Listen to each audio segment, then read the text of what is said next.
Bon lundi matin, Salut! ça va bien? Ouais, lundi matin. C'est ça, c'est lundi matin. Un peu mêlé aujourd'hui, mais on commence très bien la semaine avec un enregistrement. Fait que aujourd'hui, on va un peu dans la même thématique que le dernier épisode. Aujourd'hui, on accueille Sandrine Blais-Deschênes, qui est étudiante à la maîtrise en informatique. Salut Sandrine, Bon matin. comment ça va? Lundi matin. On est toutes dans le même bateau. Fait que c'est ça, tu fais une maîtrise en informatique, puis tu fais partie du centre de recherche en données massives. Donc, juste pour situer un peu ce que tu fais dans la vie. Voudrais-tu commencer par nous parler un peu de l'informatique en général? Y a-t-il quelque chose que tu voudrais dire pour introduire un peu ton sujet? Nous, on s'y connaît très peu en informatique.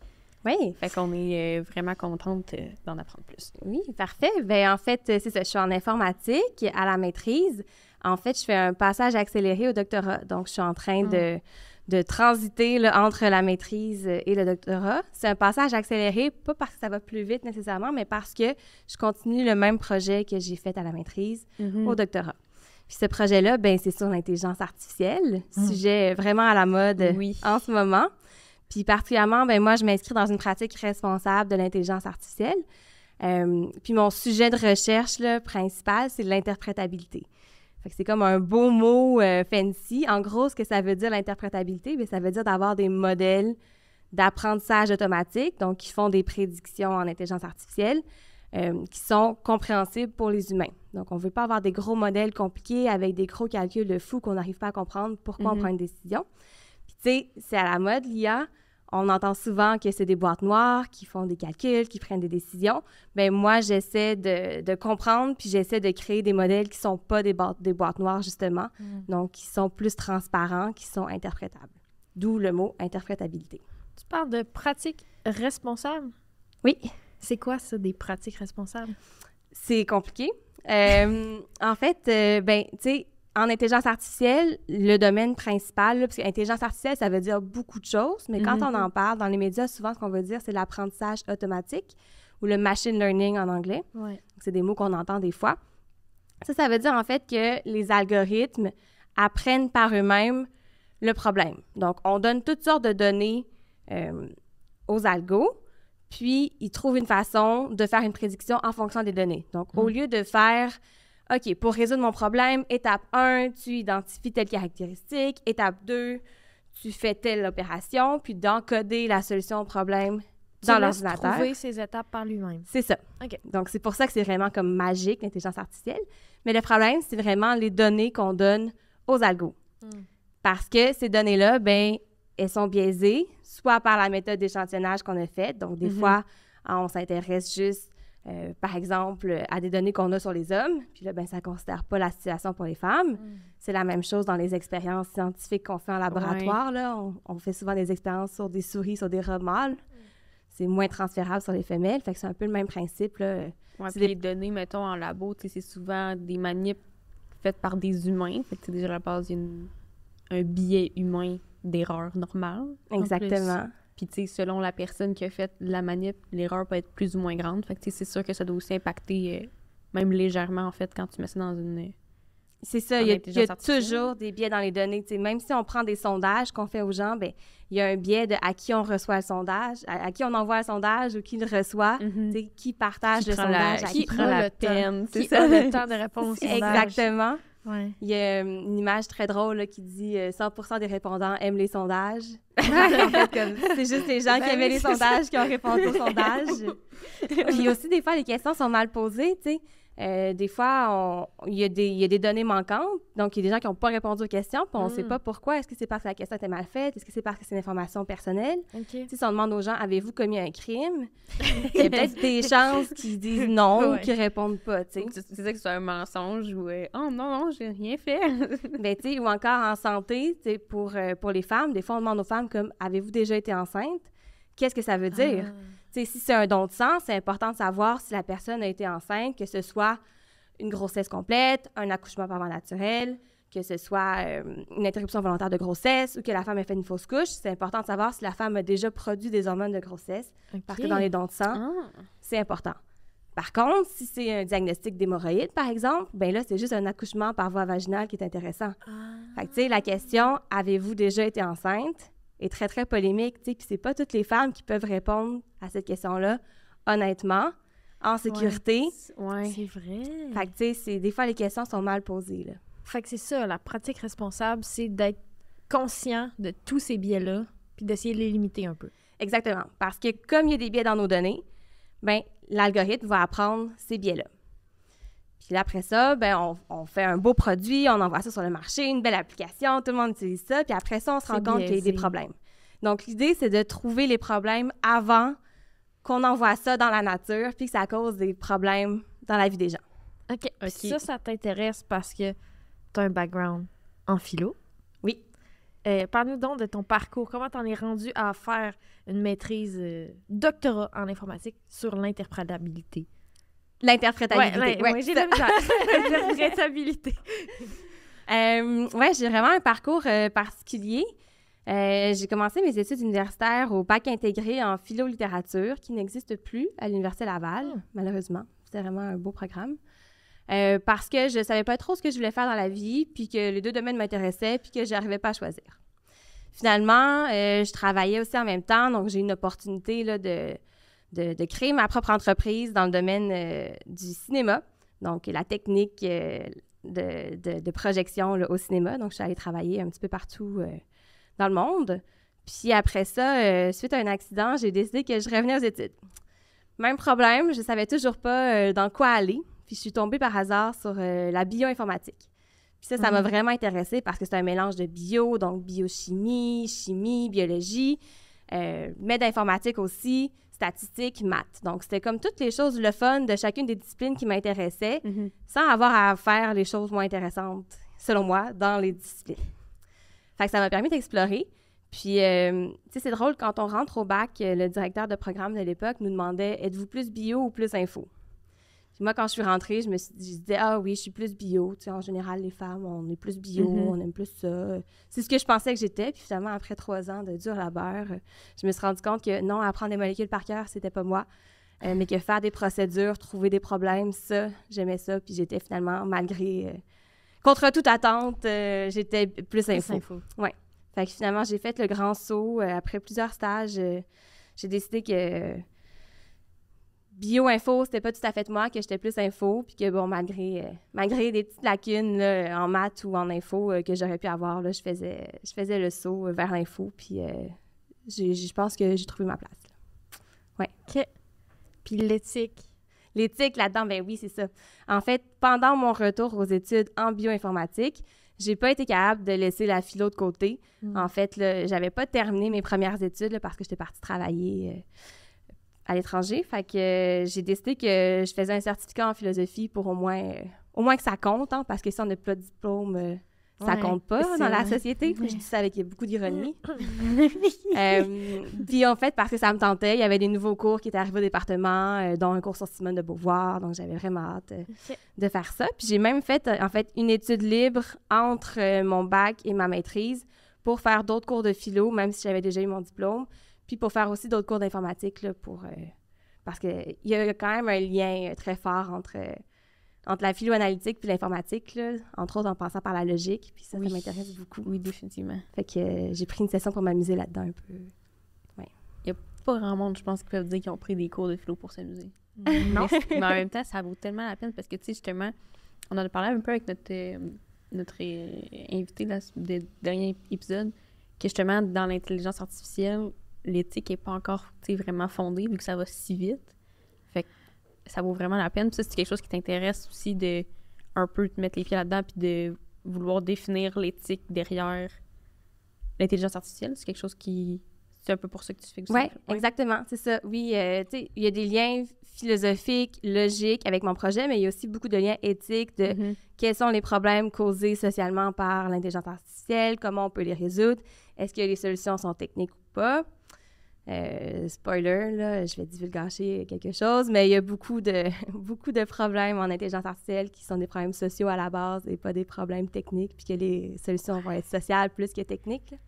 On aime ça beaucoup faire des modèles pour résoudre tous les problèmes, mais En tout cas, c'est pas la solution, mais c'est plus facile de faire un modèle d'IA que de faire un changement social. Ça, c'est sûr.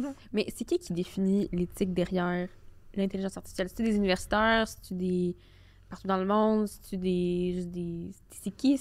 Comment qu'on fait pour définir l'éthique derrière un concept qui est nouveau?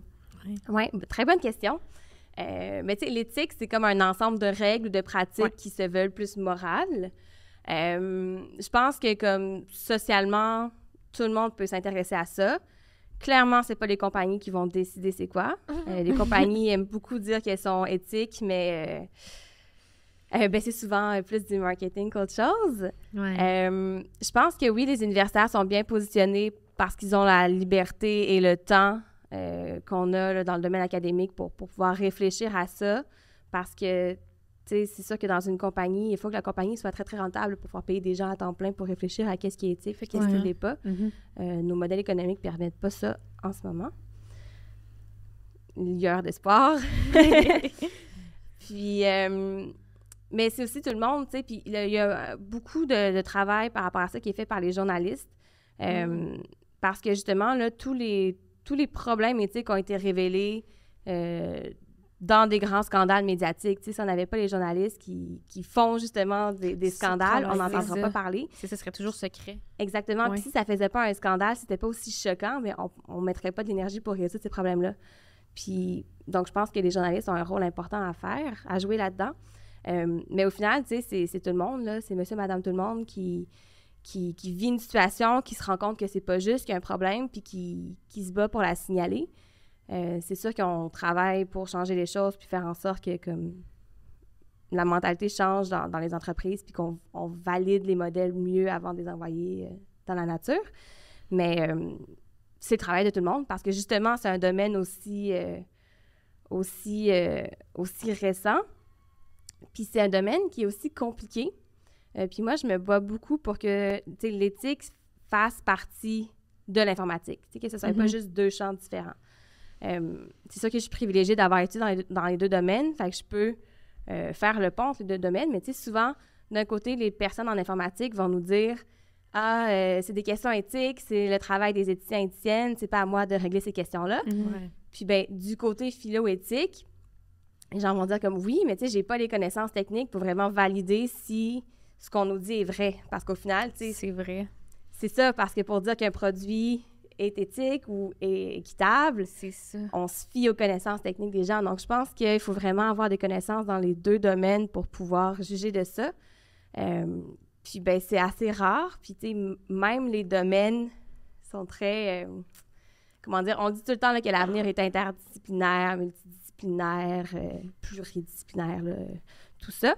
Mais aujourd'hui, c'est pas encore ça exactement. Tu sais, quand je suis plus du côté info, mais on me dit comme « Ah, est-ce que c'est vraiment de l'info, ce que toi tu fais? » Nanana. Quand je suis plus du côté philo, on me dit « Ouais, mais toi, c'est plus technique, ce que tu fais. » Fait que tu sais, c'est un petit peu... T'es vraiment trop à cheval entre les deux, puis tu te sens pas nécessairement... Ben, les gens te reconnaissent pas dans leur domaine, dans les deux, genre. Oui, c'est ça. Puis moi, je pense qu'il faut les deux pour pouvoir bien réfléchir à ces questions-là. N'empêche que tout le monde peut et doit réfléchir à ces questions-là parce que c'est des choix de société qu'on va avoir à faire. Mais pour vraiment comme analyser, faire un travail scientifique, il faut connaître les deux domaines. Mais c'est sûr que c'est ça. Quand tu es un peu à cheval entre les deux, tu n'es pas complètement engagé dans un ou un autre domaine. Fait que c'est vrai que le regard des autres ou le sentiment d'appartenance peut être plus dur à trouver, ouais. Avez-vous des... Oh, excuse-moi. Ouais, on veut parler, mais c'est ça, en plus, c'est un domaine qui est nouveau, fait que c'est sûr qu'il faut comme s'adapter un peu. C'est tout ce que je veux juste... Ouais, c'est ça. Mais non, mais je me demandais, parce que, tu sais, nous, on a fait un bac en bio. Je sais qu'il y a un cours d'éthique qu'on a au bac. Et j'ai eu un cours à la maîtrise aussi. Éthique en santé dans le domaine pharmaceutique. Est-ce qu'en informatique ou en bioinformatique, il y a des cours aussi d'éthique? Il y en a. C'est optionnel. En fait, moi, je peux parler pour le bac en bioinformatique parce que je connais mieux le programme. Il y a un cours d'éthique obligatoire. Et là, on a le choix parmi plusieurs cours. À mon époque, c'était soit un cours de bioéthique, soit un autre cours dont j'oublie le nom, soit un cours sur l'éthique, mais qui s'adressait partiellement aux professions qui font partie d'un ordre. genre oui, l'ordre ok. des ingénieurs. Oui. C'est le cours que moi j'ai suivi, ce qui faisait absolument aucun sens par rapport à ma formation, là, parce que comme étudier le code des ingénieurs ne servait absolument à rien.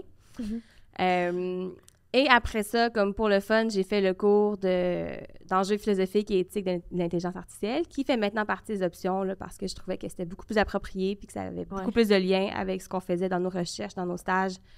Donc maintenant, il fait partie des options, dans une petite ligne en bas du diagramme des options. Puis là, j'essaie des fois, je parle à des directeurs de programme plus du côté informatique pour qu'ils le mettent dans les options. Donc, il est dans les options, mais il ne compte pas comme une règle particulière. Fait que, il compte comme un cours optionnel hors domaine. Alors que moi, je voudrais qu'il fasse partie d'une règle pour qu'il soit plus en évidence.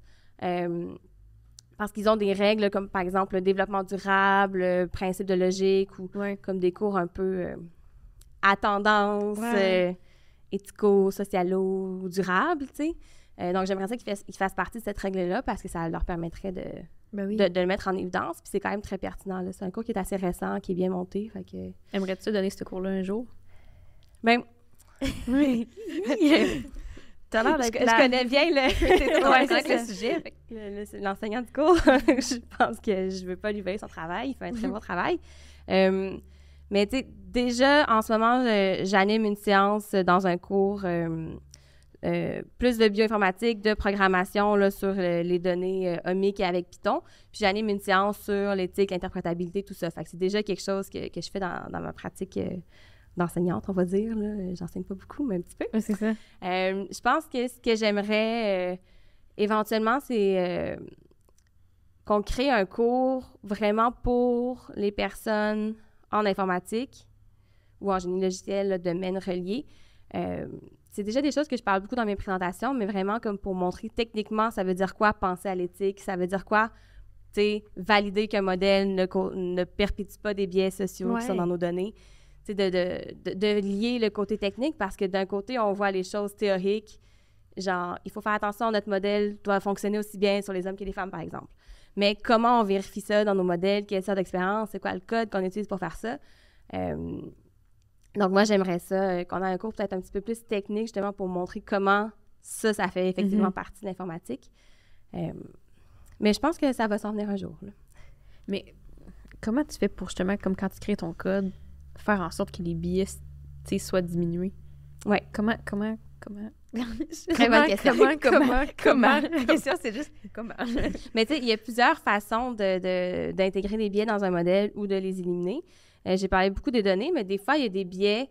Tu sais, on a beaucoup de données, les modèles sont gros, il faut faire beaucoup de calculs, puis il faut faire des raccourcis, là, des heuristiques qu'on appelle pour calculer plus vite, parce que sinon, tu sais, ça ne tient pas sur un téléphone cellulaire pour calculer quelque chose, par exemple. Puis des fois, ces heuristiques-là, ben on se rend compte qu'il y a des biais. Fait que je pense que comme à la base, déjà d'avoir des équipes plus diversifiées qui programment des solutions, ça permettrait de penser à des biais en évidence. J'ai une solution, j'ai un exemple d'une solution, c'est pas du code nécessairement, mais tu sais, les écouteurs, on voit souvent des gros écouteurs qui couvrent toutes les oreilles. Là, auriculaire, je pense que ça s'appelle, comme qui couvre toute l'oreille. Oui, c'est ça. Ouais. Mais tu sais, ça, on le voit tout de suite si c'est une équipe diversifiée qui l'a conçu ou non, parce qu'on voit, ça pogne dans les cheveux. Quand tu le mets sur le cou, ben ça grippe, les cheveux plats, les cheveux crépus. Donc, tu sais, on voit tout de suite que, comme clairement, les gens qui ont reçu le prototype, ils l'ont essayé sur eux, ils ont dit c'est chill, puis ils ont envoyé ça sur place, puis ils ont pas...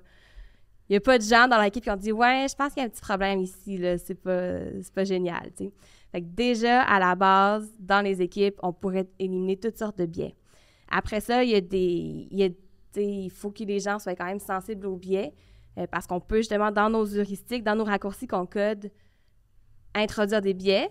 Par exemple, l'algorithme de Tinder, la version d'avant, là, apparemment, ça a été corrigé, ça, maintenant, mais bon. Tu sais, il y avait beaucoup de doubles standards qui étaient encodés là-dedans. Par exemple, l'algorithme mettait en contact plus souvent des hommes qui avaient un statut socio-économique élevé, qui faisaient plus d'argent, qui avaient une plus haute éducation, avec des femmes qui avaient un statut socio-économique plus bas, moins d'éducation, et l'inverse. Oui, parce que, comme, il y avait un score de sexitude là, dans l'algorithme, c'était considéré socialement comme plus intéressant de faire ça. Fait que, tu sais, il y a des choix humains qu'on fait que si on avait plus de formation, si on avait plus de discussions, si on avait des équipes plus diversifiées, on pourrait peut-être éliminer ça. Je comprends, mais en même temps, si c'est dans Tinder, c'est parce que c'est un reflet de la société. Fait que c'est ça le problème, c'est que c'est-tu le code qui marche pas, mais il reflète exactement la société. Fait que c'est ça le problème. Exactement. Puis c'est mon troisième point. Merci de l'introduire, de comment on peut éliminer les biais qu'on encode. Mais justement, en faisant des tests. T'sais. Quand on construit un modèle, on en construit plusieurs, on les teste. Puis là, celui qui a la meilleure performance, là, on a une métrique d'exactitude qu'on calcule. Puis celui-là, c'est le meilleur, selon nos critères, bien, on l'envoie sur le marché. L'idée, ça serait peut-être d'accepter des modèles qui ont des métriques de performance un petit peu plus basses, parce que ça veut dire que le modèle performe moins bien sur les données qu'on avait, mais les données qu'on avait viennent de la société, donc les données qu'on avait reflètent des problèmes sociaux. Exemple, des prêts à la banque. Mais pendant très, très longtemps, on refusait des prêts à la banque aux femmes qui étaient célibataires parce qu'on considérait qu'il n'y avait pas un homme qui surveillait leurs finances, qu'elles n'allaient pas bien rembourser. Donc, si on construit un algo à partir de ces données-là, bien, il va moins bien performer sur les femmes. Bien, c'est sûr. Mais si on accepte que cet algo-là a une moins bonne performance en général parce qu'on veut l'éloigner de ce comportement social-là, mais tu sais, c'est sûr que notre métrique d'exactitude va être un petit peu moins performante parce qu'on n'arrive pas à reproduire le comportement de base, mais le comportement de base était biaisé, fait qu'on veut pas... C'est ça. Fait que ça règle le problème. Exactement. Mais est-ce que d'avoir des algorithmes qui sont moins biaisés, est-ce que ça permettrait de régler les problèmes dans la société? Mettons les prêts, là. Oui, de faire le contraire. Si les femmes n'ont pas de prêts, parce que ça reflète la société, ou si après tu enlèves ce biais-là dans l'algorithme, les femmes ont plus de prêts et donc les données changent. Fait que l'algorithme se change de lui, je sais pas. Oui, il génère des nouvelles données non biaisées. Oui, vraiment. C'est vraiment intéressant ce que tu dis. Ben, je pense que oui. Je pense que je le voyais pas comme ça, mais je trouve ça vraiment intéressant que, oui, en fait, moi, où je me situais, c'était vraiment juste de pas empirer la situation. Mais là, toi, ce que tu me proposes, c'est que même on pourrait améliorer les choses. Je pense que c'est intéressant si on valide que nos modèles permettent de faire ça. Puis une autre façon, je parlais des métriques d'exactitude, mais il existe d'autres métriques. Il existe des métriques d'équité où on vérifie comme sur des plus petits groupes de la population, sur des groupes intersectionnels. Par exemple, je l'ai dit, on utilise souvent des données d'hommes blancs pour faire pour entraîner un algorithme. Mais là, après ça, on veut valider sur les femmes, on veut valider sur les personnes noires, mais on veut valider aussi sur les femmes noires. Donc, on veut rajouter de l'intersectionnalité, vérifier que sur des groupes qui sont opprimés de différentes manières, de plus d'une façon, l'algo fonctionne encore. Puis je pense que oui, en fait, en s'assurant que sur tous les groupes discriminés ou qui subissent des injustices, que les algos vont fonctionner, effectivement, ça va donner une chance. Puis socialement, comme on va pouvoir rattraper le pas, oui, vraiment intéressant. C'est-tu le moment où on peut parler de ChatGPT? Ah mon Dieu! Le moment de on va s'en débarrasser. Elle s'est levée ce matin comme j'ai envie de parler de ChatGPT. Ben, c'est parce que c'est partout. Oui. Puis tout le monde peut l'utiliser. Puis c'est un outil qui est extrêmement le fun, pratique, mais qui peut être extrêmement dangereux parce que il peut introduire des biais énormes. Oui. Bien, on en voit beaucoup dans les médias, des exemples de ChatGPT qui écrit des textes avec des références qui n'existent pas. On voit des exemples aussi où ChatGPT n'est pas capable de résoudre des problèmes de base que les humains sont capables de résoudre. J'ai des exemples avec des pizzas. Là, je ne sais pas pourquoi ChatGPT ne comprend pas la pizza. C'est comme le truc universel. Là, tout le monde aime la pizza en général. Par exemple, il y a un problème où on essaie de séparer une pizza en 4 ou en 3, puis là, mais parce que les gens arrivent séquentiellement, il n'est pas capable de gérer la séquence. Ou un autre exemple où on lui dit OK, la lumière est éteinte, j'appuie sur l'interrupteur, je mange une pizza, j'appuie sur l'interrupteur, est-ce que la lumière est éteinte ou pas?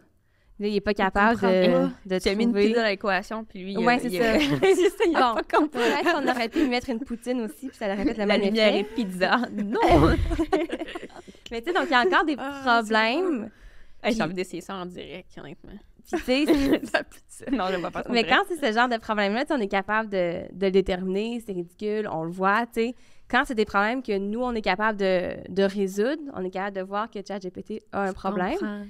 Je pense que le danger, c'est quand on l'utilise pour des problèmes dont on n'a pas la solution ou dont on n'est pas capable de valider si la solution proposée est bonne ou pas, ou qu'on n'a pas le temps de valider si la solution est bonne parce qu'on est un médecin, une médecin débordé à l'urgence, que normalement, on aurait les compétences de valider, mais que là, on n'a pas le temps, tu sais. Fait que la pente est glissante de quand est-ce qu'on est dans un bon état, qu'on est capable de vérifier si les solutions proposées par ChatGPT sont bonnes ou pas.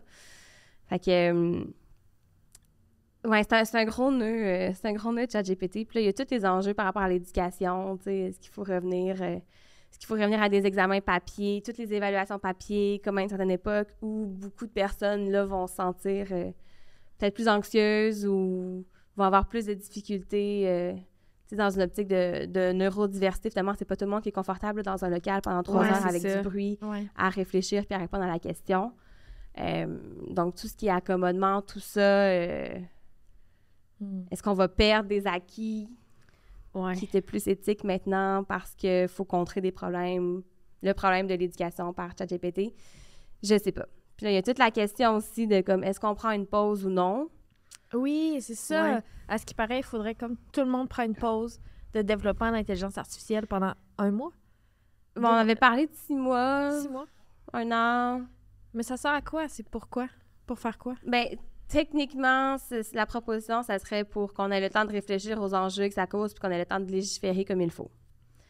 Dans les faits, ça va pas arriver, là. Il y a personne qui va prendre de pause, là. Les gens vont juste faire de la recherche en cachette, là. Les gens étant les grandes compagnies. Puis de toute manière aussi, tu sais, un étudiant, justement, comme une étudiante comme toi, tu sais, qui travaille sur de la recherche en informatique, t'as pas le temps de perdre 6 mois. Mais j'ai pas ce privilège-là, c'est ça. C'est des gens très, très privilégiés, hein. C'est genre Elon Musk et compagnie, là. Des gens qui ont beaucoup d'argent, qui proposent de prendre une pause. C'est ça, mais tu sais, notre carrière en dépend. Fait que tu peux pas dire, ah oui, Elon, je vais prendre 1 an de pause pour toi. Ben, c'est ça. Puis justement, dans une conférence récemment, il y a un chercheur dont j'oublie le nom qui faisait remarquer que c'est drôle parce que il a créé peut-être 1 an ou 2, je sais pas, une compagnie qui visait à faire un peu la même chose que ce que ChatGPT fait. Mais ChatGPT est sorti en premier. Puis lui, il est comme un petit peu en retard là-dedans. Fait que le chercheur émettait l'hypothèse que peut-être cette pause-là lui permettrait de rattraper son retard, justement, tu sais. Fait comme... il y a beaucoup de ethics washing, là, de blanchiment éthique, où, des grands chercheurs vont dire « pour des raisons éthiques, on devrait faire ça, mais peut-être que leurs motivations ne sont pas réellement. » Je sais pas. Je pose la question. Même si je voulais prendre une pause, en fait, je vais prendre une pause de recherche pendant 1 an parce que je vais partir étudier la logique à l'étranger, mais c'est indépendamment de ça.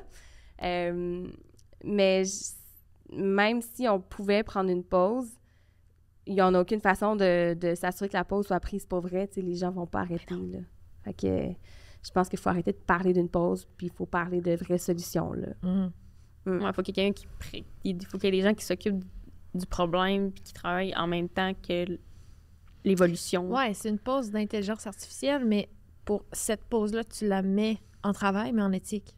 C'est pas une vraie pause, c'est juste tu déplaces ton champ de recherche. OK. Une journée typique en recherche, pour toi, ça ressemble à quoi? T'es-tu derrière ton ordi à faire du gros code toute la journée? Oui et non. Dans le noir, dans ta chambre? Dans le noir, non. Je suis dans la lumière. Oui, je suis derrière mon ordi une bonne partie de la journée. À faire du gros code, pas nécessairement. Ça dépend. Mais comme je disais tantôt, tu sais, le domaine de l'IA responsable, c'est vraiment en explosion.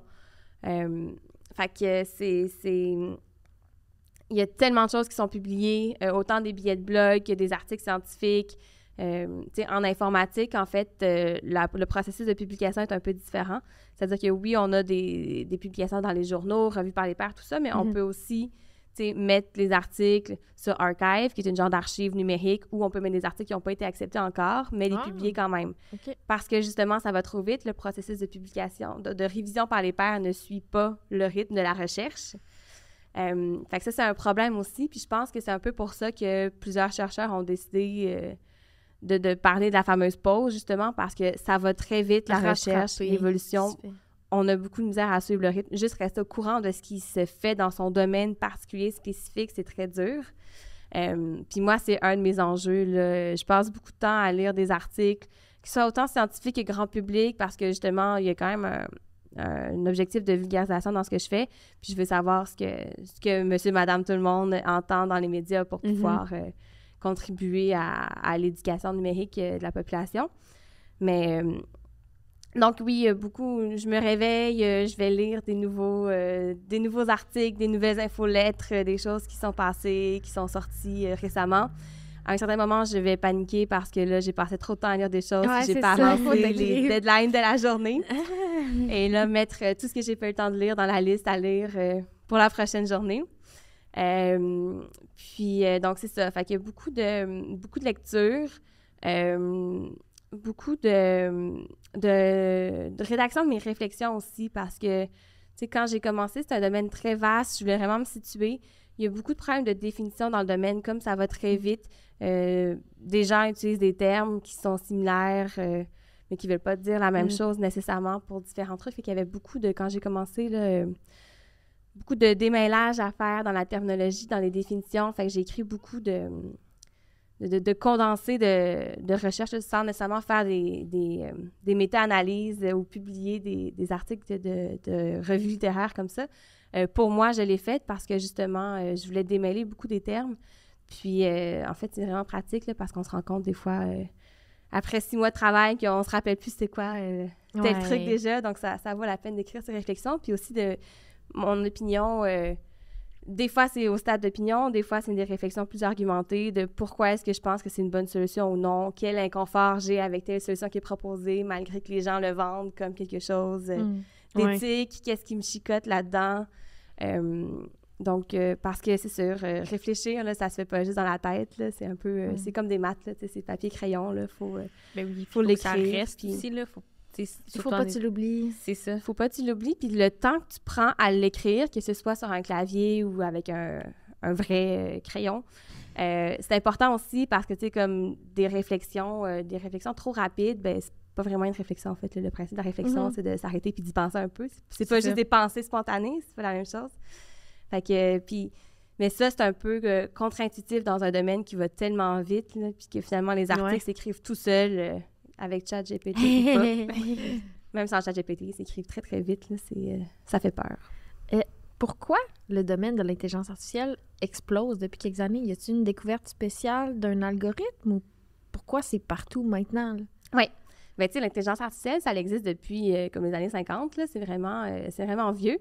Dans les années 80, les réseaux de neurones artificiels ont repris de l'ampleur. Mais encore une fois, la puissance de calcul des ordinateurs n'était pas là encore. Puis c'est plus récemment là, que là, techniquement, on a réussi à rentrer beaucoup de puissance de calcul dans les plus petits ordinateurs. C'est vraiment ça qui a permis de faire rouler les réseaux de neurones artificiels, qui sont vraiment des gros modèles complexes, plein de gros calculs mélangés. Fait que ça, on a besoin vraiment de beaucoup de pouvoir là, computationnel, beaucoup d'énergie pour calculer ça. Fait que c'est le fait que physiquement, techniquement, c'est devenu accessible. Mais là, ces modèles-là qui sont capables de résoudre des problèmes complexes, qui sont capables de créer des choses aussi, ça c'est nouveau, là, donc générer des images, du texte, tout ça. C'est pour ça que c'est devenu à la mode. Puis, tu sais, ça avait l'air tellement magique, puis c'est tellement bien là, de dire « j'ai un problème, résous mon problème », c'est tellement... Ça a l'air merveilleux. Donc, je pense qu'il y a eu un gros engouement grâce à ça, là, cette simplicité apparente. Mais est-ce que ça nous rend pas plus lâche ou plus efficace? Ben... Les deux. Ouais, c'est ça. J'ai vraiment... Je sais pas. Je veux pas dire que j'ai de la misère avec l'IA, là, vraiment pas, mais... Moi, j'ai de la misère avec l'IA. Mais c'est ça, tu sais, ah oui, tu lui donnes un problème, allez, résous mon problème, mais comme, en même temps, c'est ta job, en même temps, peut-être que t'as pas besoin de l'IA pour avoir autre... Ouais, mais il faut que tu l'interprètes, c'est pas parce qu'il se sort quelque chose. Ça. Ben, c'est ça, il faut l'interpréter. Fait que je pense que c'est une façon d'éducation, une façon de travailler différente. Ouais. Faut juste que tu réfléchisses plus loin, genre plus d'éthique. Les humains, on sert à ça, l'éthique, puis le gros calcul complexe, je pense que ça va être comme l'IA. Oui, mais en même temps, dans la vie, on est tellement pressé, puis on veut tellement produire plus. C'est ça. Qu'on n'a plus le temps de réfléchir. Tu sais, oui, on va être plus efficace, mais comme, faut se poser la question pourquoi. T'sais, là, c'est cool, on va pouvoir écrire nos courriels plus vite. pour donc Pourquoi? écrire plus de courriels en général, pour avoir plus de courriels à lire en général. Vous trouvez pas qu'on lit assez de courriels comme ça? Ouais, puis après, les courriels vont se lire automatiques, puis là, ils vont juste se répondre entre IA pour comme... Fait qu'on va juste plus lire nos Ouais, courriels. c'est ça. Fait qu'on saura jamais qu'est-ce qui Fait se que ça passe. sert à rien de communiquer, parce que tu Ben, communiques c'est plus ça entre que là, humains, on- tu communiques entre IA. ordinateurs. Alors, mon IA contacte ton IA. Ben oui, Ben oui, c'est ça. Fait que est-ce qu'on pourrait juste choisir en tant que société de juste écrire moins de courriels, produire moins de contenu, tu sais? Ouais, c'est difficile. C'est ça. là. Est-ce qu'il faut aller dans un rythme plus rapide pour être plus efficace ou ralentir un peu comme avant pour plus réfléchir? Ouais, mais si tu ralentis, il y en a d'autres qui vont plus vite, C'est ça. qui te bouffent. Mais je sais. Mais il n'y a pas de bonne réponse, on dirait. Non. C'est pour ça que c'est extrêmement pertinent. Ouais, puis, tu sais, ben, c'est un domaine qui est pas en grosse évolution parce que c'est pas rapide, mais tu sais, ça existe, la slow research. De temps en temps, on va passer des trucs par rapport à ça. Donc, la recherche plus lente. Mais tu sais, ça demande quand même aussi... ça demande des ressources, tu sais, ça demande d'avoir des universités qui acceptent qu'on ne soit pas dans le publish or perish, qui ne survivent pas sur des subventions qui, elles, demandent d'avoir 300 publications par année. Oui. Puis, tu sais, je pense que comme on n'aura pas le choix de se rendre là parce que c'est quand même très dur, là, suivre ce rythme effréné-là. Puis je pense que les gens, comme s'ils ne choisissent pas de ralentir, vont être forcés à ralentir avec des problèmes. C'est épuisant, là. Exactement. C'est du stress, de l'anxiété. Exactement. Tu sais, on est lundi, puis on est déjà fatigué de notre semaine. Oui.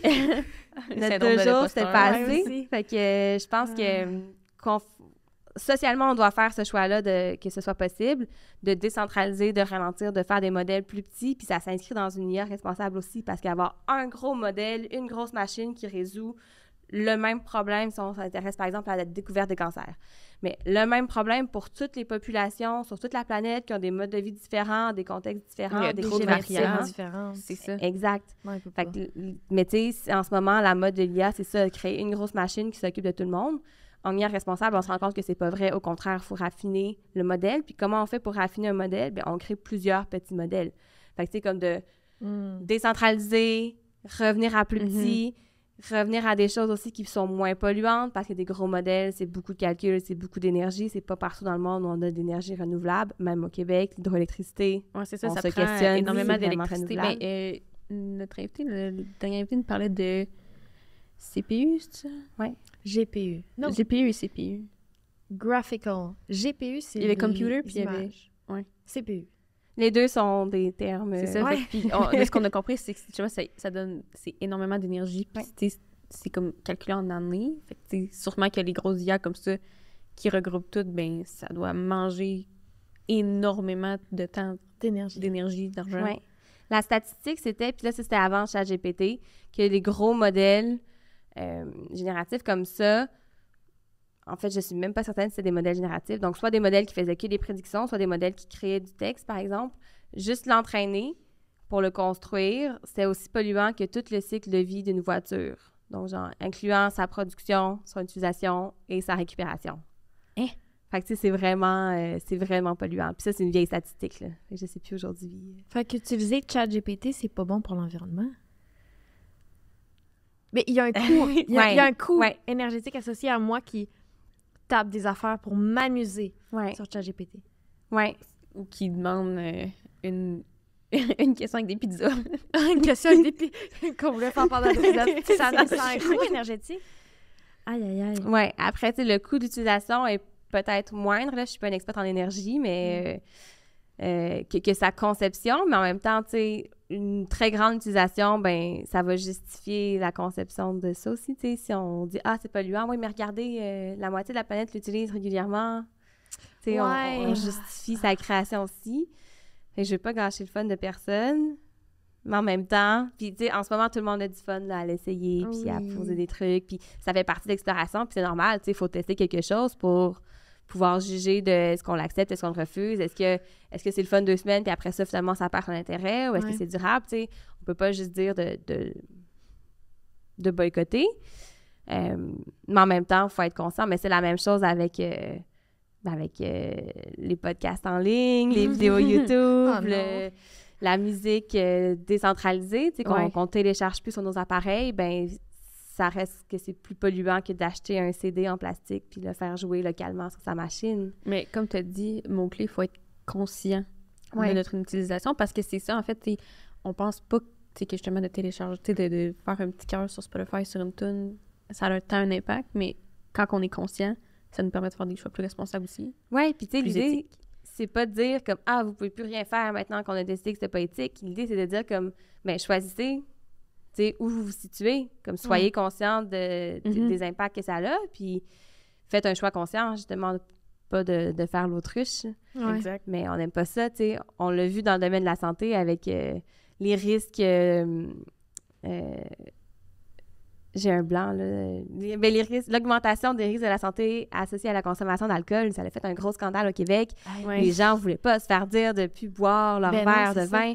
Mais c'est pas ça que l'étude disait. L'étude disait pas de ne plus boire. L'étude disait si vous buvez, Il y a un voici l'augmentation De certains risques de problèmes de santé, c'est ça. c'est ça, on le sait depuis longtemps en science, là, que tout ce qui est sur le cancer colorectal, première cause, premier facteur de risque, c'est la consommation d'alcool. T'sais. On l'a accepté il y a longtemps avec la cigarette, mais là, avec l'alcool, c'est comme si socialement, on n'était pas prêt à ça. Puis là, gros scandale social parce que finalement, 2 petits verres de vin par jour, c'est pas si bon que ça. Mais l'idée, c'est pas d'arrêter de boire. L'idée, c'est de dire comme, ben si vous le faites, voici... Sachez vos risques, puis tu sais ton risque, tu décides ce que tu fais, c'est ta vie, tu sais.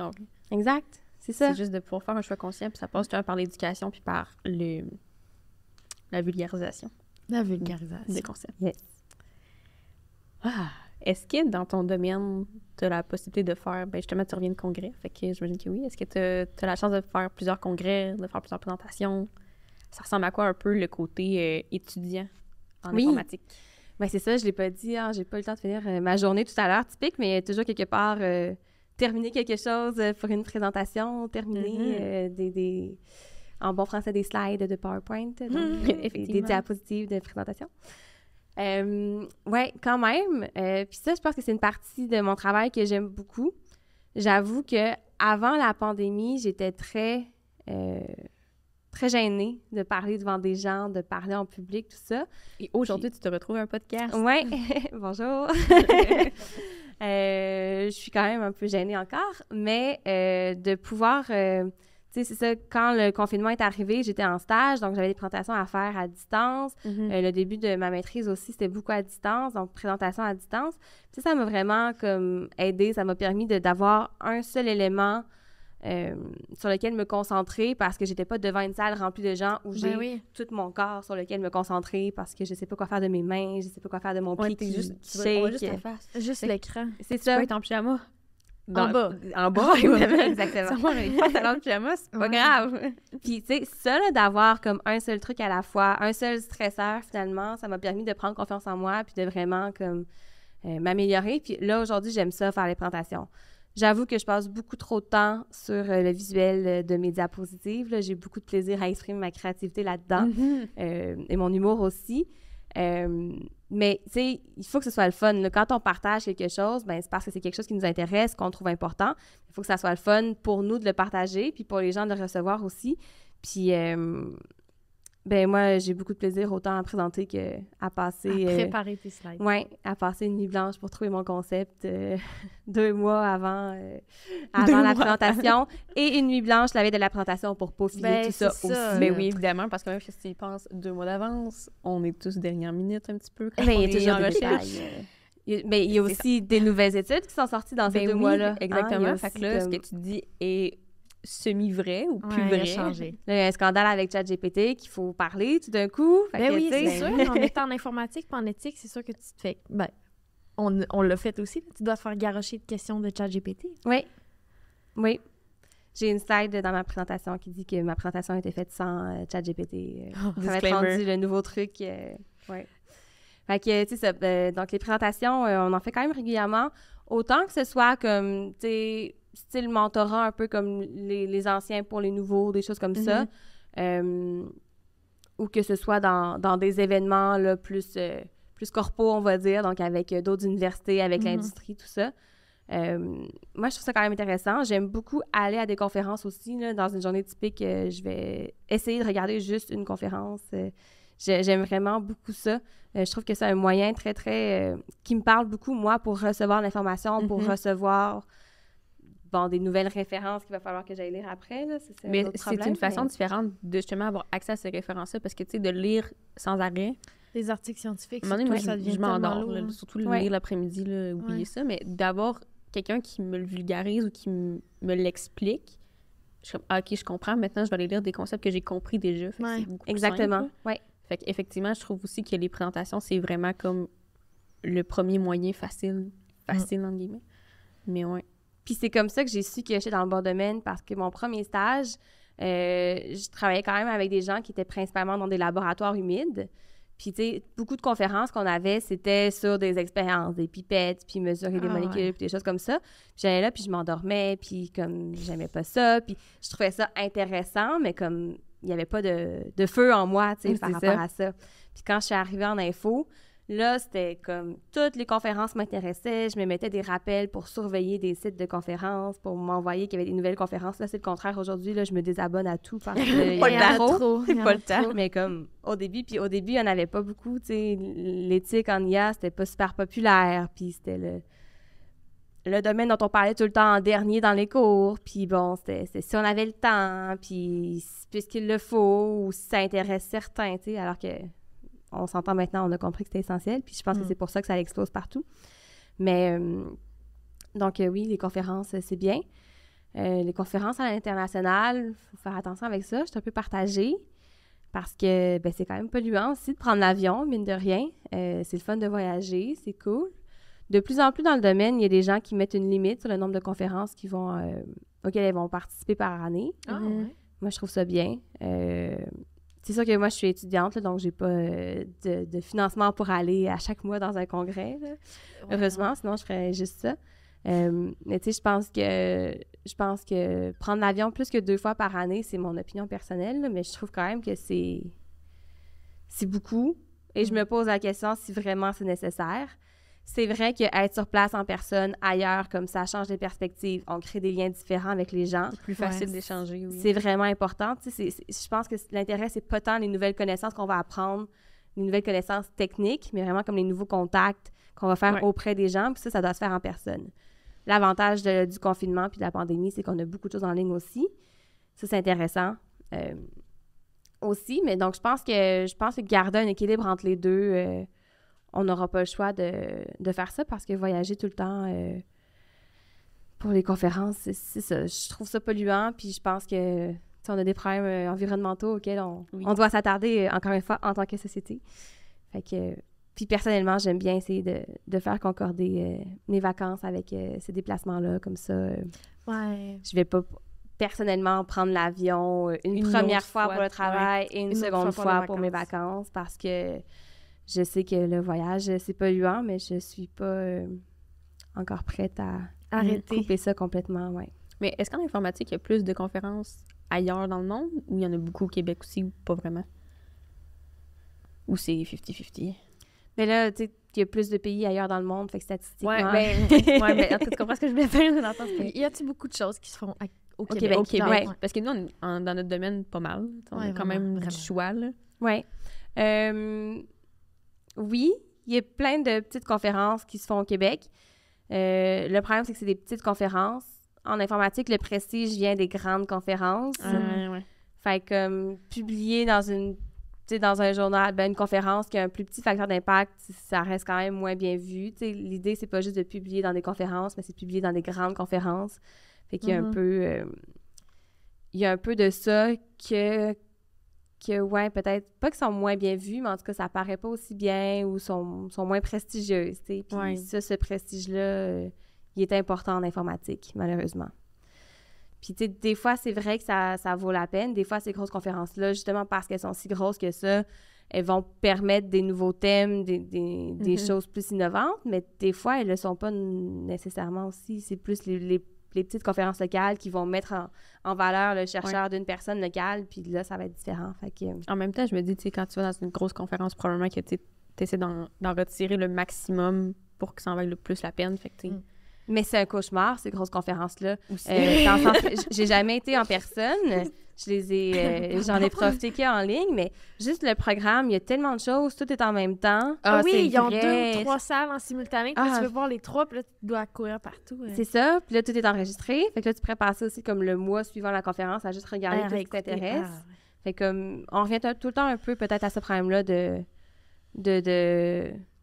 contenu, de trop de contenu créé, de trop de solutions d'IA créées qui ne règlent pas vraiment les problèmes. C'est une boucle, c'est un cercle de l'idée de finalement. peut-être faut ralentir. Je dis pas de prendre une pause complètement, mais... T'es passé de quelqu'un très gêné à quelqu'un qui parle... T'as même fait un reportage pour Novo? Non, t'as été interviewé pour Nouveau, pour la place des femmes en informatique. T'as-tu des outils ou des manières de gérer ton stress?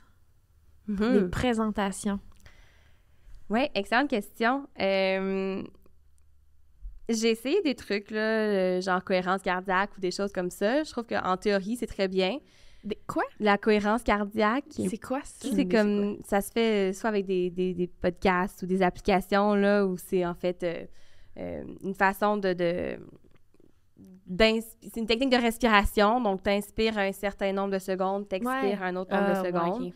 Puis bon, ça calme, là. J'ai même fait l'expérience avec des électrodes, là, pour voir les graphiques de comment, avec l'université, on pouvait essayer le concept, de voir comment, justement, la courbe de notre rythme cardiaque se stabilisait, puis pour voir à quel point le cœur était plus cohérent, entre guillemets, donc que les battements étaient moins... irréguliers. Exactement. OK. Après, c'était pas la meilleure chose pour moi. Là, j'ai oublié de le faire. Puis bon, finalement, avant une présentation, j'étais tellement stressée que je pensais pas du tout à ma cohérence cardiaque. Donc, c'est un outil intéressant qu'on entend beaucoup parler, que je pense qu'il peut fonctionner bien pour plusieurs personnes. Pour moi, ça marchait bien en théorie, mais l'intégrer dans ma vie, non. Ce qui marche bien dans ma vie, c'est le sport. L'activité physique, là, c'est un habit de langage qu'on fait au Québec quand on dit sport. L'entraînement physique. Oui. Je suis une personne très active, même que je donne des cours de fitness dans un centre communautaire. J'étais tellement intéressée par ça que à un moment donné, il y a eu... il y avait besoin de remplacement pour un congé maternité. Je me suis proposée. Moi, j'ai full aimé ça, surtout. Fait que là, je me suis certifiée avec différentes formations pour continuer de faire ça. Fait que je pense que comme ça fait vraiment une différence. Mais tu sais, c'est pas quelque chose que je vais faire avant une présentation, là. C'est quelque chose qui s'inscrit comme... La fille toute suante au congrès. Oui, c'est ça. Bonjour! En Zoom, ça marche, là, mais... J'arrive le stress au quotidien, mettons. Oui, c'est ça. Ouais. Je pense que je sais pas comment gérer mon stress... 5 minutes avant. Oui, c'est ça, mais comme pour qu'il soit moins pire. Puis, tu sais, parce que le stress, au final, c'est pas juste la présentation, c'est le fait que j'ai pas fait tout ce que je devais faire aujourd'hui. C'est le stress de j'ai pas lu toutes les nouvelles affaires qui sont arrivées. C'est le stress de eux autres, ils ont fait ces choses-là, puis moi, j'ai pas le temps de faire ça. Fait que, tu sais, c'est un stress qui est un peu constant. Fait qu'il me faut une solution constante aussi, oui. Fait que c'est ça, je pense que c'est ma façon de gérer le stress. Et dormir aussi. Ah oui. Ouais. Ah oui, je suis tellement d'accord. Le premier confinement m'a aidé à renouer avec le sommeil, puis ça a fait toute une différence dans ma vie. Là, depuis qu'on a déconfiné, la vie a repris comme un peu plus de... Ouais, moi j'ai vu une différence. C'est parti de genre, j'ai un bon rythme de vie très stable, une routine, à genre, je me suis garagée partout. C'est un peu ma faute. Mais je me suis garagée partout, puis là, comme, t'as plus le temps de rien faire. Ouais, exact. Ouais. Je cherche encore à retrouver ça, là. Tranquillement, pas vite, là, en me désabonnant. Je suis contente qu'on parle de ça parce que je pensais être tout seul, honnêtement. Ah non, moi, c'est fou, là. Il faut que je retrouve un équilibre, là. Quand c'était la pandémie, là, puis que, tu sais, les choses étaient ouvertes à moitié, là, je me souviens, j'allais m'entraîner à 6 h le matin, puis tout. Oubliez ça, je suis pas capable de faire ça. J'aime bien me lever à 8 h. Ouais, mais tu te couches à quelle heure maintenant, comparé à en pandémie? Pas mal la même heure, mais tu sais, justement, 10 h, mettons. Mais... C'est une différence entre se coucher et s'endormir? Ben c'est ça, parce que, tu sais, on pense à plein d'affaires. Tu sais, je me couche, puis je suis comme... le stress, C'est ça. Puis, justement, comme on a plein de projets, trop. Fait que là, tu sais, de prendre un temps pour faire du sport ou pour, tu sais... Ouais, souvent, on le met trop rapidement de côté, l'activité physique. Mais quand on était tous chez nous, t'as pas de déplacement à faire nécessairement non plus. Ouais. Exact. Tu sais, tu peux faire tes affaires dans la maison en même temps que, tu sais, entre 2 articles à lire. Oui. Je sais, tu sais, que la pandémie puis le confinement, ça a été horrible pour beaucoup de personnes. Il y a eu toutes sortes de drames. Il y a des corps professionnels, pardon, pas professionnels, de la population qui ont vraiment écopé, puis ça a été très dur. Mais tu sais, en informatique, moi, j'étais bien, là. Tout s'est calmé un peu, tout était en ligne. Là, j'ai justement pu voir on a pu voir des nouveaux domaines émerger parce que, justement, on avait le temps de penser à ces choses-là. Donc, il n'y a pas eu que du mauvais dans ce drame-là, oui. Est-ce que tu ressens des fois le syndrome de l'imposteur dans ton stress? Tout le temps. Le petit rire. Oui. Évidemment, c'est d'une évidence. Puis vraiment, comme tout le monde à qui j'en parle, dans mon domaine, dans d'autres domaines, comme je pense que, je vais dire tout le monde, c'est pas vrai, toutes les femmes à qui j'en parle le ressentent. J'ai même une amie qui avait lu un livre sur le sujet qui me disait que on devrait parler du syndrome de l'imposture plus que de l'imposteur. Déjà parce que l'imposteur, c'est un terme masculin, puis que c'est principalement les femmes qui ressentent ça. Puis aussi parce que de le nommer comme le syndrome de l'imposture, on nomme en phénomène une chose qui se dissocie de comme l'identité d'une personne. Parce qu'un imposteur, ça qualifie la personne. Une meilleure IA, si on dit ça. Ça enlève le biais. Yes, on aime ça! Fait que... Fait que le syndrome de l'imposteur puis de l'imposture, oui, je le ressens tout le temps. Déjà parce que mes travaux sont très différents de ce que mes collègues font dans le domaine. Mais je pense que je ferais la même chose puis je sentirais ça aussi. J'ai un parcours un peu différent. J'ai une expérience de vie un peu différente de mes collègues. Mais encore une fois, même si j'avais suivi le sentier traditionnel, je pense que je le sentirais aussi. Je pense que, comme dans la vie en général, mais surtout en sciences, puis aux études graduées, comme on se parle pas assez, puis on parle pas assez de ça.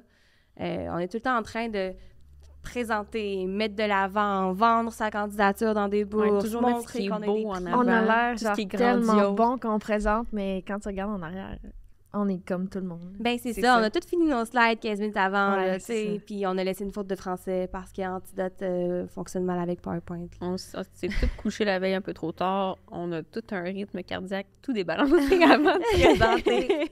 Mais tu penses-tu que c'est parce que on s'en met tout le temps trop sur les épaules? Il faut tout avoir lu dans notre domaine, il faut tout connaître, il faut tout être prêt d'avance, il faut que ce soit parfait. Ouais, je pense que tu as raison.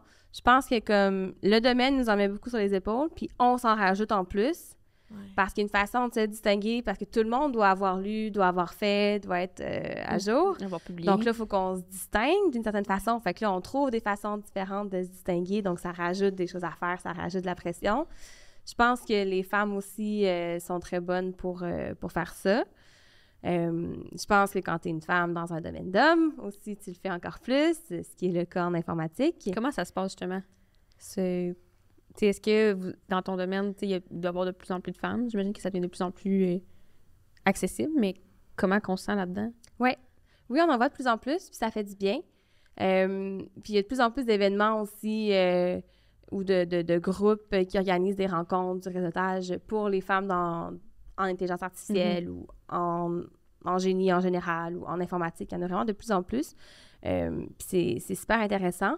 Justement, ça permet qu'on se voit puis qu'on se rend compte qu'on n'est pas toute seule parce que souvent, tu vas dans une conférence, tu sais, puis sur 100 personnes, t'es chanceuse, là, s'il y a 10 autres filles dans la pièce avec toi, là.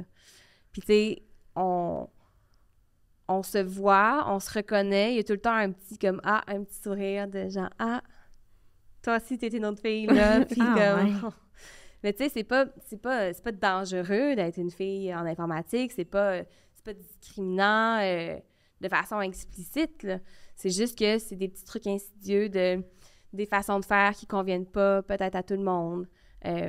Plus on évolue dans la vie, ben tu sais, les femmes vivent des enjeux différents de parentalité, des choses comme ça, c'est des choses qui sont pas considérées ou qui commencent à être considérées, là, mais qui ne l'étaient pas avant, qu'il faut se battre un petit peu plus.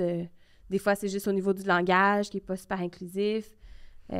Donc, c'est pas pas full dur, mais c'est des petits trucs qui, des fois, sont Qui te tannants. rappellent que c'est un milieu d'hommes. Qui rajoutent une petite charge mentale, une petite fatigue, un petit... Tu sais, des fois, on t'écrit un courriel, puis là, tu le fais lire à un collègue, comme « Ah, est-ce que j'ai l'air trop gentille? Est-ce que j'ai l'air trop méchante là-dessus? » Aïe, aïe, aïe. Eh, mon Dieu! Aïe, aïe, aïe. On relate. Parce que c'est ça, si tu dis quelque chose de façon assertive, ben là, tu l'as dit de façon bête, tu l'as dit de façon méchante, tu sais. Puis là, justement, on overthink nos courriels quand on les écrit. Ouais. Déjà qu'ils sont longs à écrire. C'est ça. Peut-être que ChatGPT pourrait nous aider à écrire des courriels qui passent mieux dans la société, ou on pourrait juste comme changer la façon qu'on fait dans la société en général. Puis Ça, on comme, pense, ouais, c'est ça. ouais, puis pas avoir besoin de faire ajuster nos courriels par une IA pour avoir l'air plus ou moins Avoir l'air passive-agressive. Mais moi, ce que j'ai remarqué, tu sais, on est en nutrition, fait qu'honnêtement, la parité, c'est quand même bien. Mais c'est que plus tu montes, moins il y a de femmes. Mhm. Il y en a plein en maîtrise. Il y en a des auxiliaires au bac, c'est presque juste des filles.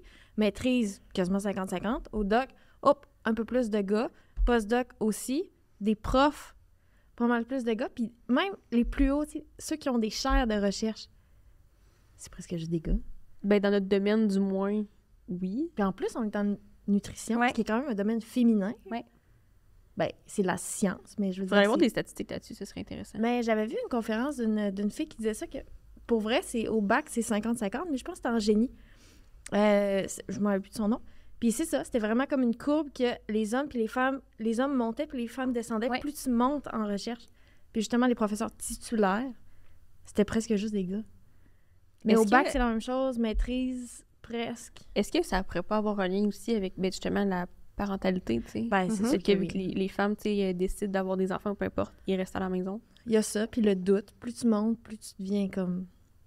Ben, tu ressens une pression d'être meilleur. Fait que t'as peut-être un plus gros syndrome de l'imposteur.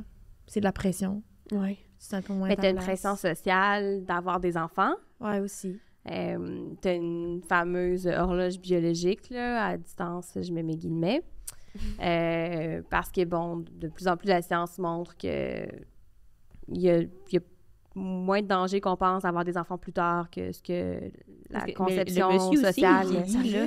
Et qu'il y a aussi, c'est ça? La T'es vieillesse. deux à vieillir aussi. Non, mais là, monsieur aussi. Mais ça a une influence aussi. tu tu sais. sais, je veux dire, je vieillis, mais le monsieur aussi vieillit en bout de la ligne. Je veux dire, on est égal là-dedans. Lui aussi, il a une horloge biologique, là, dans un sens. Mais lui, non. Mais en même temps... Hey, mais non, mais j'avais vu une affaire. Faudrait que je vérifie, là. Mais il me semble qu'on parle souvent de l'alcool chez les femmes enceintes. Mais je crois que l'alcool, avant, Oui. pour un homme, avant que Oui. la femme tombe enceinte, ça a un gros effet sur l'enfant. J'allais dire C'est fou, Mais oui, parce que l'alcool, en fait... sur la qualité de... oui, c'est ça. Ben oui, il y a beaucoup Ouais. de liens. Je On en disais, parle c'est pas pas, mon là. domaine, mais j'avais entendu une conférence là-dessus Ouais. aussi sur que oui, la consommation d'alcool pouvait affecter comme la qualité de l'épididyme. Là. L'épididyme, qui est Ouais. le canal où Ouais. les spermatozoïdes sont formés et sortent faire leur truc. Puis effectivement, ça c'est, tu sais, la femme, il ne faudrait pas qu'elle boive d'alcool pendant 9 mois, mais finalement, le monsieur, Avant, tu sais. Les 9 c'est pas mois avant, important, tu sais. ouais. donc faut planifier ça. Ça se planifie à deux, une grossesse, mais ça a l'air qu'on n'est pas rendu là socialement encore, puis que... Mais justement, dans des conférences de genre Women in Engineering, puis des choses comme ça, ben c'est des sujets qui sont traités de genre comment planifier sa carrière par rapport à ça, Aïe, aïe. comment inclure ses partenaires là-dedans, comment ne pas avoir de partenaires traditionnels là-dedans, donc comment faire des familles solo-parentales par rapport à des familles monoparentales. Donc, la différence, c'est qu'une famille solo-parentale, tu choisis en tant que personne seule de fonder une famille. Il y a de plus en plus de femmes qui se permettent de faire ça aussi, parce que la Ça aussi, science c'est un de concept procréation aussi, par assistée contre, nous aide à faire ça. C'est un concept qui est peut-être, tu sais, qui est comme, qui devrait être accepté, mais tout le monde est comme, ben là, Mm. t'as pas à avoir des enfants tout seul, comme, pourquoi pas? Ben, c'est ça. Puis c'est comme... Tu sais, puis je comprends qu'il y a plein de personnes qui le font puis que c'est dans des situations difficiles, mais justement, ça se prépare, ça se planifie. Il y a peut-être manière que... En tous les cas, ça va être difficile. Peu Oui, importe, avoir des comme- enfants, c'est une superbe décision, mais c'est ça. Puis aussi, le fait de ne pas vouloir d'enfant et de se le faire demander ou Ah reprocher oui. tout le temps aussi. Fait que je pense que c'est ça. Toutes les pressions sociales qu'on met sur les femmes contribuent à faire en sorte qu'il y ait le problème du... j'ai oublié c'est quoi le nom, là, le leaking, quelque chose, là, donc la fuite au niveau de la scolarité, là, dans le monde Oui, académique. Là, c'est ça, ils appellent ouais. ça une fuite de quelque chose. Là, j'ai oublié OK, c'est c'est quoi le un nom. nom. Oui, ça a été théorisé, puis c'est ça dans tous les domaines, là. Il y a des domaines qui sont pires que d'autres, là, mais comme en général, plus c'est bien vu socialement, par exemple, que ce soit une profession ou un niveau académique, mieux c'est vu socialement, moins il y a de femmes. Ouais. C'était comme ça en informatique avant aussi, là, à la base, l'informatique. Les premiers logiciels ont été conçus pour le tissage, donc le tissage des tapis, des tapisseries, tout ça, oui. Pas vrai. Oui. La première informaticienne, c'est Ada Lovelace, c'est une femme. Qui a conçu elle a réfléchi le premier prototype de l'ancêtre de l'ordinateur, finalement. Puis, tu sais, à la base, quand les grosses machines ont commencé à exister, bien, c'est des cartes perforées, puis les personnes qui perforaient les cartes, c'est des femmes. Puis là, quand c'est devenu payant, ben là, de plus en plus, les hommes ont pris la place, puis voilà. C'est dommage. Il faut pas être biaisé trop, mais effectivement. Puis c'est la même chose dans le film aussi, Hidden Figures, je sais pas si vous l'avez vu. Oui, c'est vraiment bon. Oui, c'est vraiment un bon film. C'est le même principe, tu sais, c'est des femmes les calculatrices, c'est des personnes, c'est des femmes, oui. Puis tu sais, là-dedans, il y a un enjeu de racial où la femme là, doit changer de building pour aller à la toilette. Oui. Ah oui, c'est fou. Mais juste ça. Mais juste ça, c'est encore vrai aujourd'hui. C'est pas aussi pire que ça, mais juste la façon dont on conçoit nos espaces, les toilettes des femmes, vous remarquerez, elles sont toujours plus loin. Elles sont souvent plus loin. Pardon, je peux pas faire une généralité. Elles sont souvent plus loin. Si je pense à l'Université Laval, il y a des endroits dans le Pouliot où il y a juste des toilettes pour hommes. Dans la vieille partie du pavillon, il y a des petites toilettes cachées où c'est juste des toilettes pour hommes. Puis il n'y a pas celles pour femmes. Et encore moins celles pour les personnes non-binaires. Là, ça, c'est un autre combat. C'est ça. Au Vachon, c'est pas super. Il y a vraiment plein de petites toilettes individuelles. Oui. Vraiment plein. Je sais pas si je m'embarquerai dedans, mais tu sais, au niveau à côté de la cafétéria, tu sais, la toilette pour filles et la toilette pour gars. La toilette pour gars est 2 fois plus grande.